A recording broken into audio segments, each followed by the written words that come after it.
Assalamualaikum, here is Mahnur Zubair for the subject of communication skills. Today we are going to discuss about the components of communication. So the word component means answer, जुज़्व, हिस्सा. किसी भी चीज़ को complete करने के लिए उसके parts और elements का होना बहुत ज़रूरी है. लिहाजा ये पार्ट्स और एलिमेंट्स कंपोनेंट्स कहलाते हैं. So let's start. We know that communication is the process of transmitting and receiving messages, verbal or non-verbal. हम जानते हैं कि कम्युनिकेशन मैसेजेस को सेंड और रिसीव करने का एक अमल है, चाहे वो मैसेजेस वर्बल हो या नॉन वर्बल हो. Communication is a dialogue not a monologue. Communication का जो प्रोसेस है वो डायलॉग में आता है, यानी दो अफराद के दरमियान गुफ्तगू का अमल या दो से ज़्यादा अफराद के दरमियान गुफ्तगू का अमल या फिर इसे मुज़ाकरात भी कह सकते हैं. And monologue means a speech you make to yourself. जब आप सिर्फ अपने आप से बात करते हैं तो वो मोनोलॉग प्रोसेस होता है. लिहाजा कम्युनिकेशन का प्रोसेस डायलॉग में आता है कि आप अपने मैसेजेस, इंफॉर्मेशंस, फीलिंग्स और इमोशंस को दूसरों तक सेंड करते हैं. So communication is said to be effective only if it brings the desired response from the receiver. लिहाजा हम ये कह सकते हैं कि कम्युनिकेशन का प्रोसेस सिर्फ तभी बेहतरीन हो सकता है, तभी मौसर या फ़ायदेमंद हो सकता है जब अगला भी आपके पैगाम को, आपकी मालूमात को, आपकी इमोशंस और फीलिंग्स का बेहतरीन रिस्पॉन्स, बेहतरीन फीडबैक या बेहतरीन जवाब दे. Communication consists of 6 components or elements, and the following are context, sender, and that is also called encoder, message, medium, receiver, and that is also called decoder, and the last one is feedback. Furthermore, we are going to discuss these components in detail, and the very first one is context. Everything has its background, like facts, events, situations and circumstances.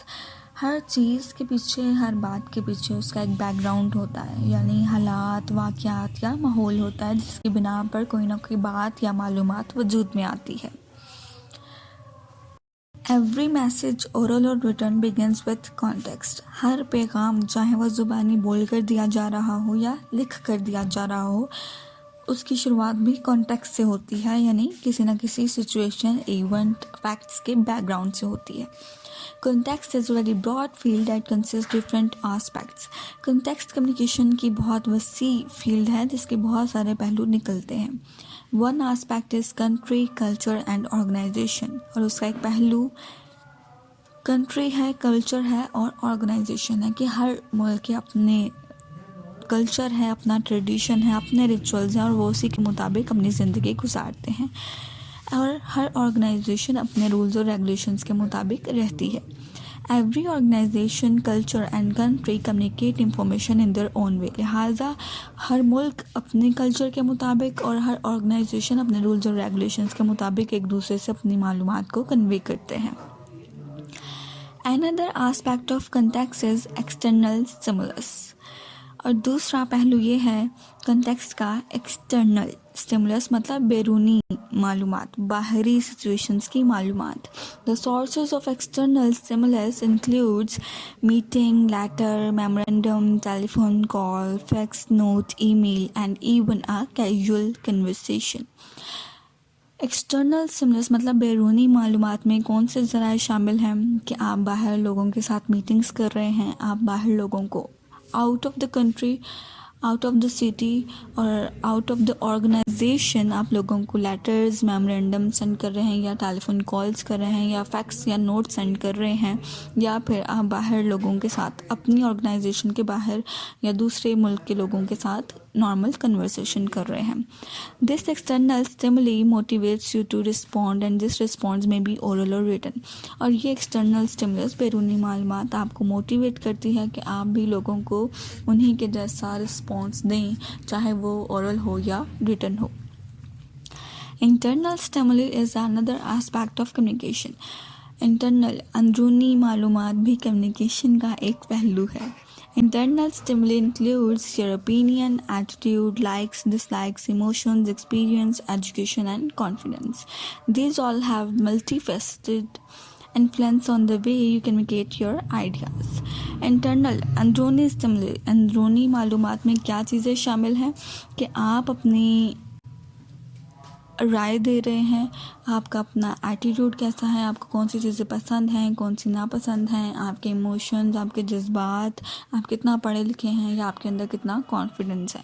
तो लिहाजा ये सारी चीज़ें बहुत अहमियत रखती हैं communication में, और कम्युनिकेट करते हुए ये सारी चीज़ें बहुत असर और रसूख भी रखती हैं।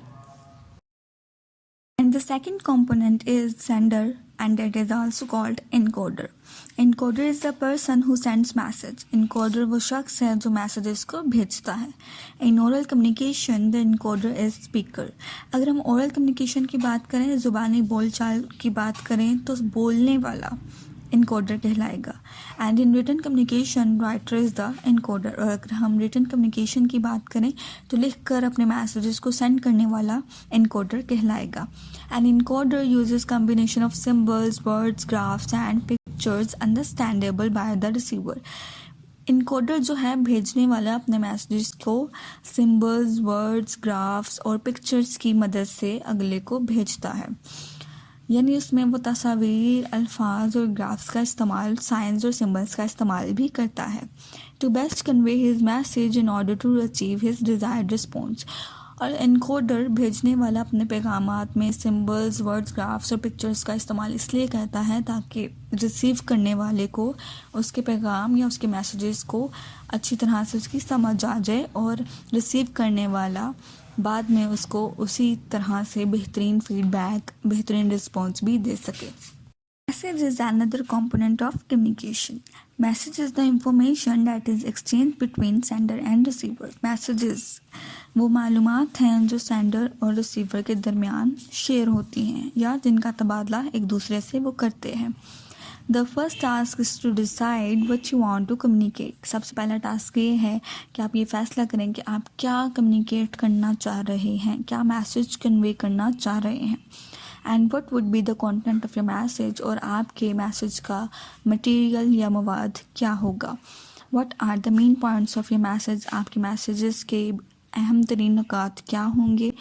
And what are the information to include, या और कोई मालूमात अगर आप ऐड करना चाहें तो वो क्या होगी. The central idea of the message must be clear. और हमेशा से बात, चाहे आप ज़ुबानी बोल कर अपना मैसेज कन्वे करें या लिख कर सेंड करें, आपका पैगाम हमेशा क्लियर होना चाहिए. आपकी वर्डिंग, आपके अल्फाज, आपका एटीट्यूड और आपका कंटेंट, मवाद जो है वो बिल्कुल क्लियर होना चाहिए ताकि अगले को आपकी बात आसानी से समझ आ सके. While writing the message लिखते वक्त encoder should keep in mind all aspects of context and the receiver. और मैसेज लिखते वक्त encoder को भेजने वाले का भी पता होना चाहिए कि उसका एटीट्यूड, उसका माइंड किस तरह का है और वो आपके मैसेजेस को किस तरह से इंटरप्रेट करेगा, किस तरह से उसकी तशरीह कर पाएगा. क्योंकि बाज़ औक़ात ऐसा होता है कि हम रिटन कम्युनिकेट कर तो देते हैं, अपने मैसेजेस रिटन कम्युनिकेट करते हैं, लेकिन रिसीव करने वाला हमारी बात को गलत समझ सकता है या उसे हमारी बात का मतलब सही से समझ नहीं आता. तो लिहाजा ये ध्यान में रखना बहुत ज़रूरी है एनकोडर के लिए कि अगर वो अपना मैसेज सेंड कर रहा है तो सामने वाले बंदे का भी उसको पता होना चाहिए कि वो किस तरह से आपके पैगामात को लेगा. Means of communication are called medium. Medium is the channel through which encoder will communicate his message. Medium वो channels हैं जिनके ज़रिए encoder यानी sender अपना मैसेज कन्वे करता है, अपना मैसेज सेंड करता है. How the message gets there. Messages आपके दूसरों तक किस तरह से पहुंचते हैं. Your medium to send a message may be print, electronic और sound. आपके पैगामात या तो प्रिंट हो सकते हैं, रिटर्न हो सकते हैं, या इलेक्ट्रॉनिक मेल्स के थ्रू हो सकते हैं, या फिर आवाज़ के ज़रिए आप अपने पैगामात को दूसरों तक पहुंचा रहे हैं. Medium may be a person as a postman. Medium वो पोस्टमैन भी हो सकता है जो आपके ख़त को एक जगह से दूसरी जगह पहुंचा रहा है. The choice of medium totally depends on the nature of your message and contextual factors discussed above.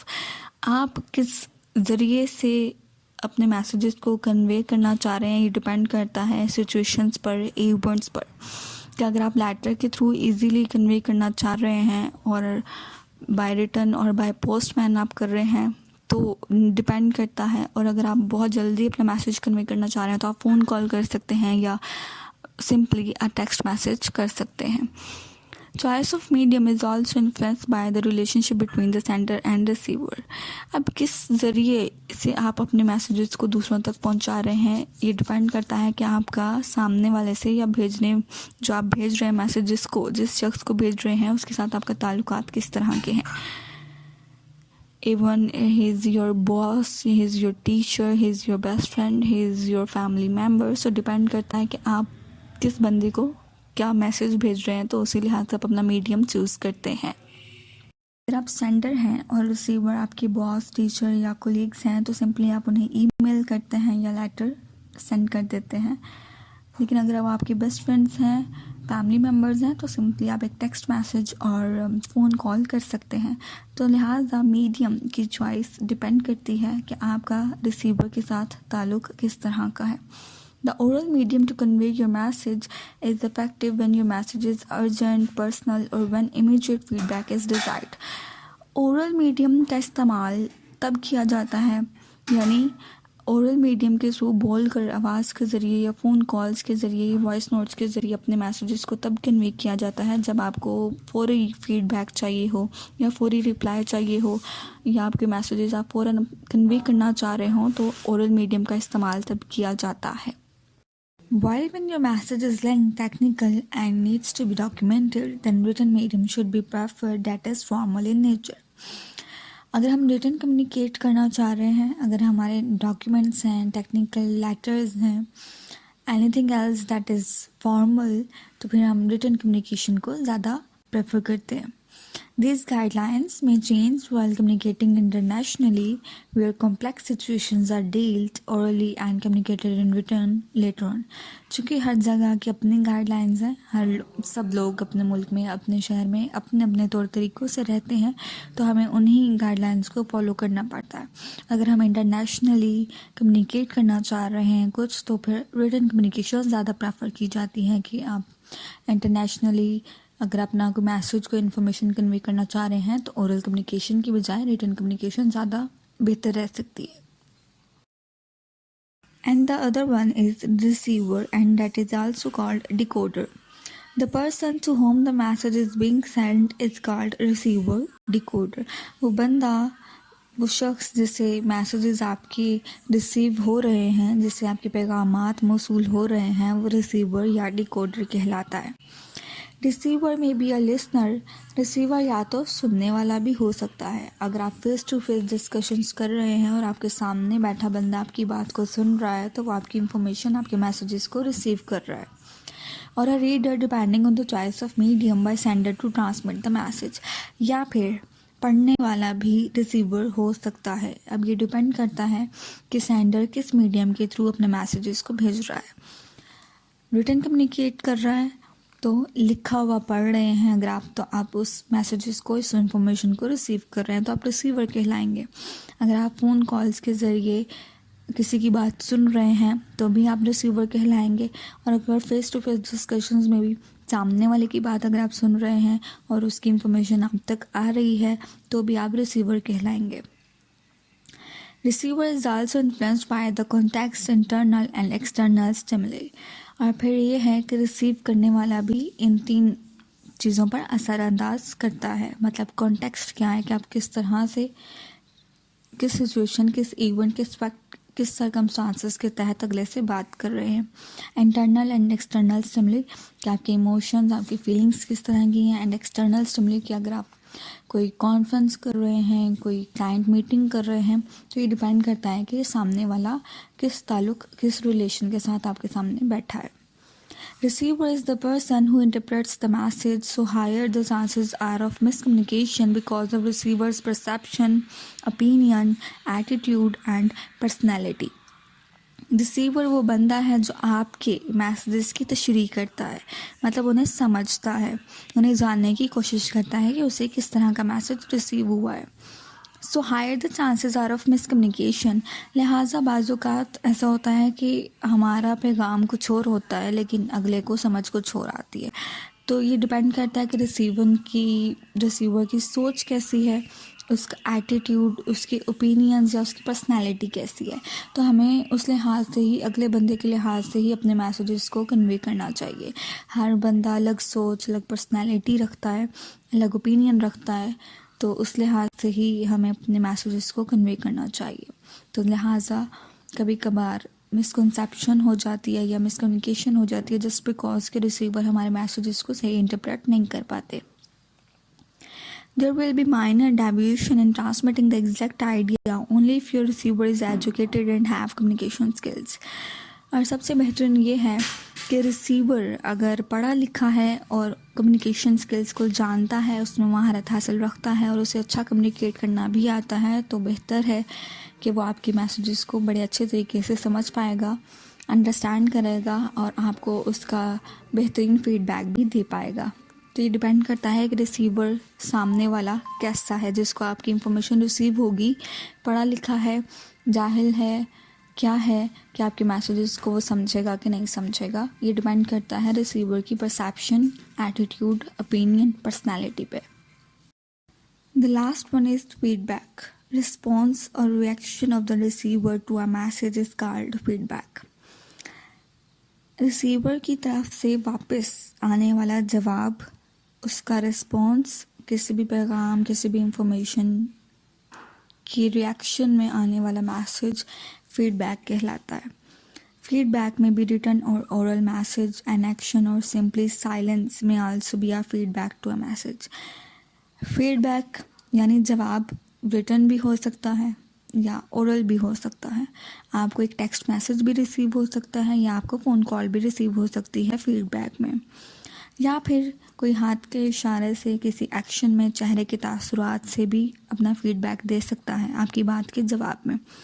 या फिर खामोशी भी एक फीडबैक होती है। अगर बाज़ुकात अल्फाज साथ नहीं दे पाते तो अगला बंदा खामोशी से ही आपको कम्युनिकेट करना चाहता है और अगले बंदे की खामोशी हमें बेहतरीन जवाब भी दे देती है और ये भी फीडबैक कहलाएगा। Feedback is the most important component of communication in business. कारोबारी सिचुएशंस में देखा जाए या कहीं भी देखा जाए तो फीडबैक बहुत इम्पोर्टेंट कंपोनेंट है कम्युनिकेशन का, कि इसके बगैर कम्युनिकेशन अच्छी नहीं रहती। जब आपको आपकी बात का, आपकी इंफॉर्मेशन का, आपकी फीलिंग्स और इमोशंस का जवाब ही नहीं मिलेगा तो आपकी कम्युनिकेट करना किस फ़ायदे का रह जाता है। Communication is said to be effective only when it receive some feedback. और कम्युनिकेशन तभी मौसर हो सकती है या तभी फ़ायदेमंद हो सकती है हम सब के लिए जब हमें उसका बेहतरीन फीडबैक भी मिले, अगला बंदा हमें वैसे ही रिस्पॉन्स करे जैसे हम उसको अपनी इंफॉर्मेशन कन्वे कर रहे हैं। Feedback actually completes the loop of communication.